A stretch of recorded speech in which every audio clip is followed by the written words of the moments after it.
What is up guys, another site. In this video I'm going to show you how you can integrate your Zoho Mail with Shopify. So first you need to open your Zoho Mail in a tab, and then in the new tab you need to open your Shopify.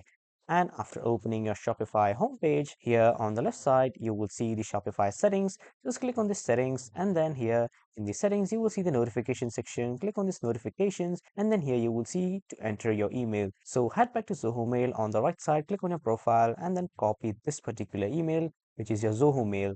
And after that you need to head back to Shopify and then paste that email here to connect your Shopify with your Zoho Mail. But when you will connect your Zoho Mail here, I actually have a Gmail. I haven't created any Zoho Mail account, so that's why I have a Gmail account. But if you have created your own Zoho Mail account, so you just need to enter that mail account here, and then it will ask you for a verification. So just verify that, and after verification here you will receive a verification mail in your inbox section. So just click on that and then verify it to connect your Zoho Mail to your Shopify. So that was it for this video, everyone. Thank you for watching.